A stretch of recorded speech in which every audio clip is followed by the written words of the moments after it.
দর্শক মণ্ডলী, আমরা এই যে আজকে কুমারখালী হাটে আসছি। তো আজকে কুমারখালী হাটে অনেক রকম গরু আসে, তো আমরা এই যে এই কাকার গরু দেখতে আসছি। তো কাকা, আপনি কয়টা গরু নিয়ে আসছেন? আমি 3টে নিয়ে আসি। কাকা 3টা গরু নিয়ে আসছে। তো 3টার মধ্যে কোনটা কোনটা আপনার গরু? আমার এই লাল দুটি আর পিছনে একটা কালা ষাঁড়। লাল 2টা, এই 3টা মানে কোন দেশি গরু?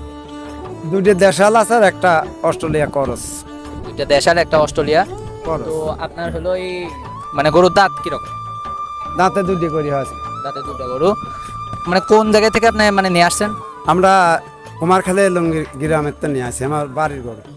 কুমারখালী এলঙ্গি থেকে আসছে। তো মানে গরু আপনি মানে কিভাবে? নিজে পালা। নিজে পালা। নিজে তাই পালা। তো? তো মানে এটা আপনি কি কিনে পালছেন নাকি? কিনে পালা। কিনে পালা। আচ্ছা, ধন্যবাদ কাকা, কিনেই পালছে। তো তো গরুগুলো খুবই ভালো গরু। এই যে পিছনে একটা আছে কালো, আর সামনে 2টা আছে। সব যদি নিতে চান তাহলে পরে কুমারখালী এই হাটে চলে আসবেন। এই যে আপনার উত্তর সাইডে কুমারখালী হাটে। ধন্যবাদ।